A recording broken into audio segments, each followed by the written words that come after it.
전 세계적으로 코로나19가 대유행이던 지난해 10월 제신다 아덴 뉴질랜드 총리는 코로나19 종식을 선언하며 자신감을 보였다. 이후 확진자가 나오긴 했지만 여전히 코로나 청정국으로 이름을 날리던 뉴질랜드는 이제 위드 코로나의 길을 택했다. 단 한 명의 확진자가 나와도 엄격한 통제에 나서며 제로 코로나를 향하던 뉴질랜드는 어쩌다 코로나와의 공존을 택했을까? 제신다 아딘 총리는 4일 오클랜드 지역의 경보 3단계 규제를 단계적으로 완화할 예정임을 밝혔다. 5일 자정을 기해 서로 다른 두 가구에 사는 10명 이하의 사람들이 마스크를 착용한 채 야외에서 만나는 것을 허용했으며 유아원을 포함한 조기 교육시설도 10명의 인원을 제한해 문을 열도록 했다.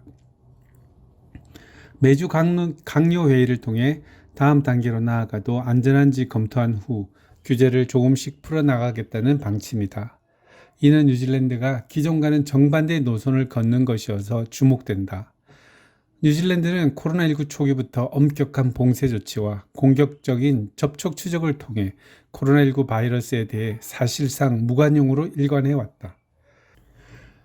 제로 코로나를 내걸고 초질간 강도 높은 규제 방역을 이어온 결과 총 인구 500만 명의 뉴질랜드에서는 27명의 사망자만 발생했을 정도로 상당한 효과가 있었다.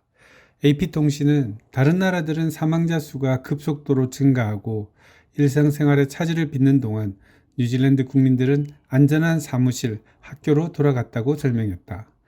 코로나 청정국 뉴질랜드의 상황이 뒤바뀐 것은 지난 8월부터다.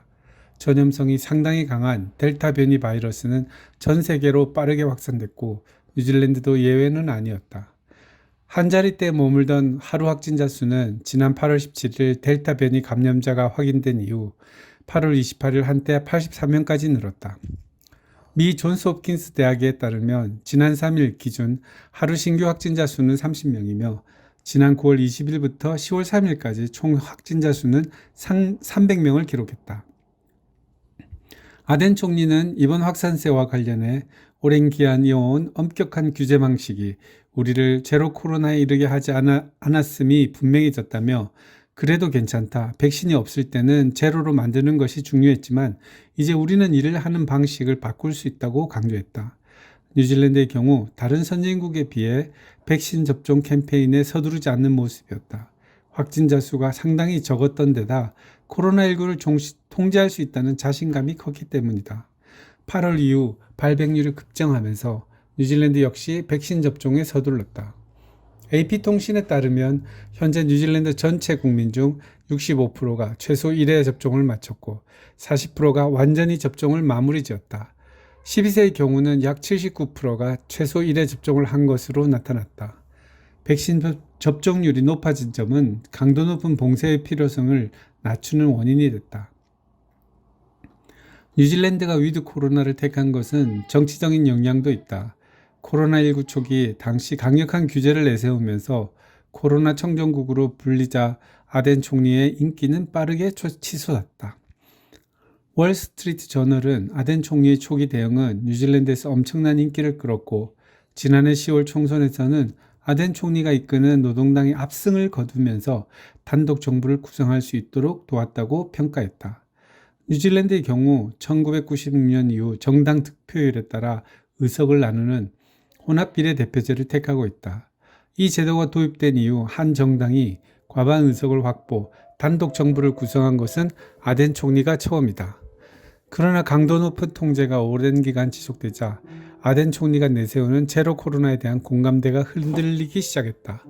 AP통신은 뉴질랜드 정부의 전력은 국민으로부터 폭넓은 지지를 받았지만 점점 더 많은 비판에 직면했다. 지난 주말에는 수백 명의 사람들이 봉쇄에 항의하는 집회를 열기도 했다고 보도했다. 강도 높은 규제가 지속되면서 뉴질랜드의 관광업과 서비스업이 눈에 띄게 위축됐고 그럼에도 불구하고 최근 확산세가 시작되면서 봉쇄 조치의 효과가 사실상 미미한 것이 아니냐는 회의론이 나오기 시작한 것이다.